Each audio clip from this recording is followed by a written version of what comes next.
Setahun sudah pandemi COVID-19 melanda Indonesia. Vaksinasi memunculkan harapan untuk segera mengakhiri pandemi. Tapi kini virus hasil mutasi dari Inggris ditemukan di Indonesia. Artinya apa? Artinya kita akan menghadapi pandemi ini dengan tingkat kesulitan yang semakin berat. Inovasi di bidang dari 462 yang sudah kita cek di seluruh Nusantara, dalam beberapa bulan ini kita sudah menemukan 2 kasus tadi malam.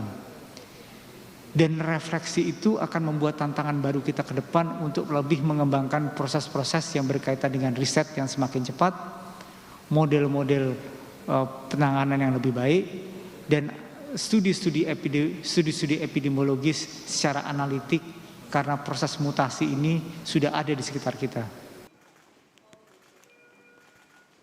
Ya, tantangan makin berat di saat setahun pandemi COVID-19 melanda Indonesia. 2 kasus mutasi varian Inggris diungkap Wakil Menteri Kesehatan Dante Saxono. Varian baru mutasi virus corona dari Inggris pertama kali ditemukan pada September 2020 di Inggris. Varian ini, menurut para peneliti virus lebih cepat menyebar karena bisa menginfeksi sel lebih cepat. Dan hingga 2021 di sejumlah negara Asia ditemukan terinfeksi varian baru ini seperti Korea Selatan, India, serta Singapura. Wiku Adhisa Smito, juru bicara Satgas Penanganan COVID-19 menyatakan, Indonesia segera mengetatkan pintu masuk bagi orang dari luar negeri, serta melakukan penelusuran terhadap yang berkontak dengan pasien COVID-19 varian Inggris. Adanya temuan ini akan ditindaklanjuti dengan penelusuran segera dari kasus positif tersebut untuk mencegah meluasnya penyebaran.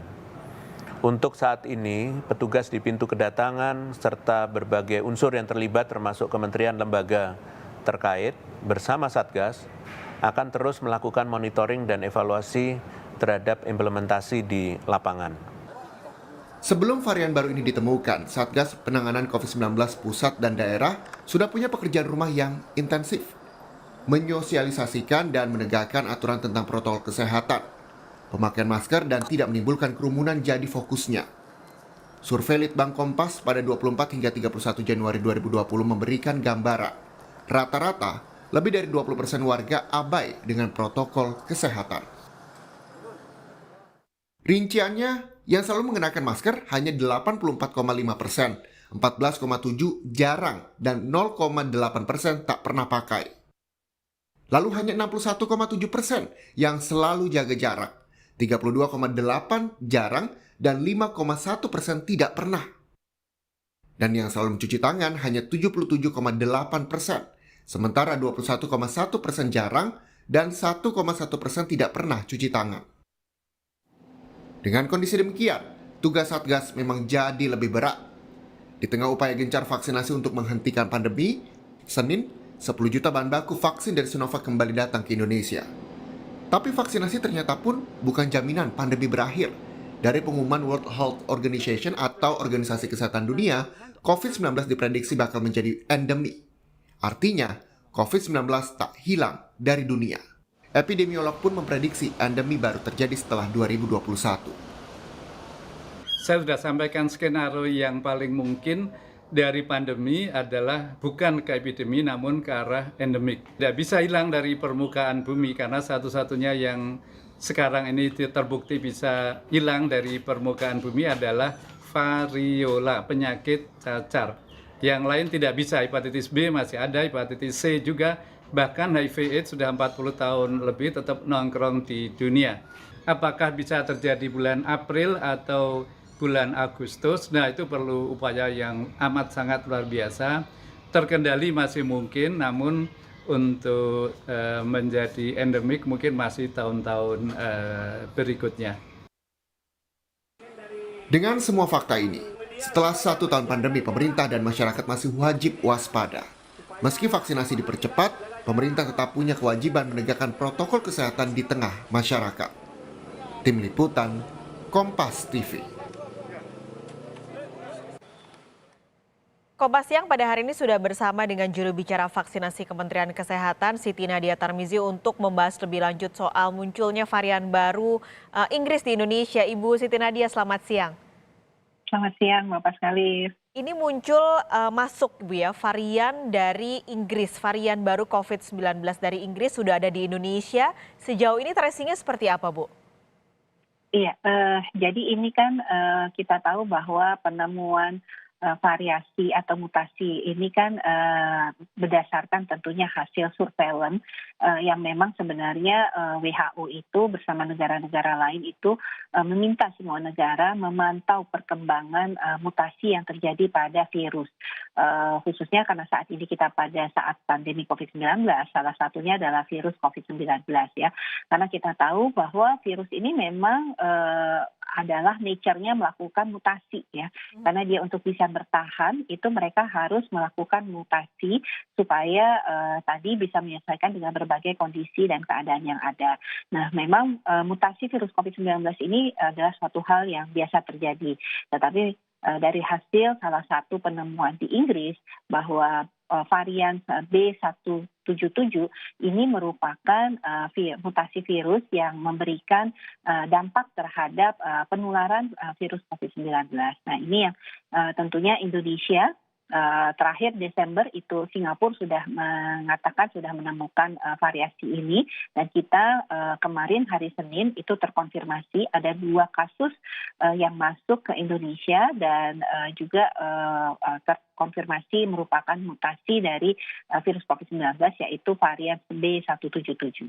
Dari virus yang bermutasi ini informasi yang beredar adalah sebenarnya virus ini lebih mudah menular kepada orang begitu ya Bu Yana. Tapi ini apa yang akhirnya harus diwaspadai oleh masyarakat dengan masuknya varian baru ini ke Indonesia? Iya, varian dari B177 ini kan memang dia terbukti lebih cepat menular ya, artinya dibandingkan yang kita selama ini alami bahwa kemungkinan penularan itu akan sangat cepat terjadi. Tetapi walaupun penularan ini sangat cepat terjadi tidak menyebabkan penyakit itu lebih cepat menjadi parah. Nah, jadi tentunya yang harus kita lakukan adalah ini kewaspadaan kita untuk tadi menerapkan dan lebih disiplin dalam penerapan protokol kesehatan. Kalau tadi kita lihat sudah disampaikan ya kepatuhan masyarakat terhadap memakai masker, menjaga jarak dan mencuci tangan itu belum sampai dengan 95%, malah hanya 60%, bahkan 80%, apalagi kalau mencuci tangan. Nah, padahal ini merupakan hal-hal yang sudah pasti dapat mengurangi kemungkinan kita untuk tertular virus tadi. Jadi kita tahu ya bahwa kan kalau dalam konsep penyakit menular itu lingkungan itu memiliki pengaruh, virusnya juga memiliki pengaruh dan tentunya manusianya yang merupakan host juga pengaruh. Nah, kalau kemudian kita sudah tahu bahwa virusnya akan lebih cepat menularkan kepada kita, berarti kan kita harus lebih berupaya untuk melindungi diri kita. Bagaimana dengan tadi meningkatkan disiplin dengan 3M, karena itu satu-satunya cara untuk kita terhindar dari penularan virus COVID-19. Usaha dari diri untuk melindungi diri adalah dengan melakukan 3M. Di satu sisi juga pemerintah sebenarnya sudah bikin kebijakan ya Bu ya, dari PSBB sekarang kita menuju ke PPKM seperti itu. Nah, ada yang mengklaim, daerah-daerah mengklaim bahwa semenjak diberlakukan PPKM ini memang efektif menekan angka penyebaran COVID-19. Tapi apakah ada strategi lain Bu untuk bisa setidaknya meningkatkan kepatuhan masyarakat? Iya, jadi kita tahu bahwa mutasi virus COVID-19 B177 ini kan dibawa dari pelaku perjalanan dari luar negeri ya, yang kita dapatkan dengan upaya kita mengetatkan pintu-pintu masuk ya, dengan proses tentunya bagaimana seorang yang melakukan pelaku perjalanan atau datang dari luar negeri, kemudian dilakukan karantina dulu ya, dipastikan dicek ulang pemeriksaan swabnya, kemudian mereka harus karantina selama 14 hari, kalau negatif, kalau positif tentunya harus ditanggulangi. Ini jadi upaya kita dan kita alhamdulillah bisa segera mendeteksi kalau terjadinya adanya mutasi-mutasi ini. Nah, langkah selanjutnya adalah tentunya membatasi kemungkinan bahwa varian B11 ini berkembang ya di dalam masyarakat. Nah, ini tentunya bagaimana penguatan untuk 3T. Jadi bersamaan dengan pelaksanaan PPKM Mikro, 3T ini harus kita kuatkan. Dan ini juga sudah menjadi suatu kebijakan dan arahan dari Bapak Menteri Kesehatan bagaimana kita memperkuat untuk testing, yaitu dengan adanya seluruh kabupaten diharapkan memiliki minimal 1 laboratorium PCR dan penggunaan rapid antigen ya. Selain itu juga yang kedua adalah bagaimana kemudian kita mengajak Babinsa, Babinsa Tipmas, dan juga kader-kader kesehatan untuk melakukan pelacakan kasus ya, dengan meningkatkan kemampuan pelacakan kasus menjadi 15 sampai 30 orang pada satu kasus kontak, dan kemudian melakukan isolasi dengan cepat. Jadi kalau kita cepat mengetahui positif, kemudian kita cepat melakukan isolasi kan penularan itu bisa kita cegah. Nah, kami tentunya berharap masyarakat selain tadi protokol kesehatan yang tetap harus kita jalankan, masyarakat juga harus mau untuk mengikuti proses testing dan pelacakan kasus. Ini juga untuk melindungi diri kita, dan ini juga merupakan bagian yang tidak terpisahkan untuk kita tadi mencegah perluasan daripada kemungkinan mutasi virus B177 tadi. Oke, 3M dan juga 3T, tapi yang juga sejalan dilakukan saat ini adalah vaksinasi. Pertanyaan pertamanya Ibu Nadia, apakah varian Inggris ini terbukti bisa dilakukan dengan vaksinasi ini, atau vaksinasi ini bisa mencegah varian yang berbeda dengan varian yang sebelumnya? Ya, baik. Jadi seperti juga WHO dan rekomendasi WHO juga ya, bahwa walaupun sudah terjadi mutasi pada virus COVID-19 yaitu variasi di B177 ini, vaksin yang saat ini sudah ada yang memang sudah kita gunakan ya, baik itu Sinovac maupun AstraZeneca, Pfizer, ataupun vaksin-vaksin lain yang memang saat ini sudah banyak digunakan di berbagai negara, ini dinyatakan masih cukup efektif terhadap adanya mutasi varian ini.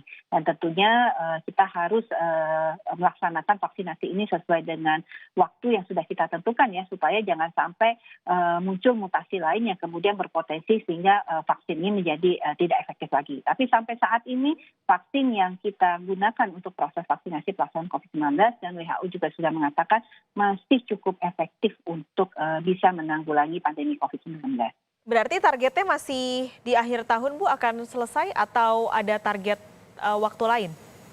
Betul, kita akan menyelesaikan vaksinasi ini sampai dengan akhir tahun. Nah, tentunya tadi kami sampaikan sambil menunggu giliran 3M dan 3T harus tetap kita laksanakan. Oke, konfirmasi Bu, di akhir tahun berapa jumlah warga yang akan divaksinasi targetnya?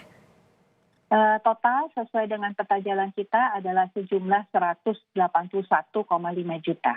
Oke, 181,5 juta ditargetkan bisa divaksinasi di akhir tahun ya Bu ya? Betul, oke. Tapi kembali mengingatkan bahwa 3M sekali lagi masyarakat harus tetap waspada dan disiplin melakukan 3M tadi, yang sayangnya disiplin masyarakat masih sangat kurang dari data yang disurvei oleh Harian Kompas. Terima kasih sekali lagi untuk penjelasan pada hari ini di Kompas Siang. Juru bicara vaksinasi Kementerian Kesehatan Siti Nadia Tarmizi bergabung bersama kami. Sehat selalu Ibu Nadia. Sama-sama, terima kasih.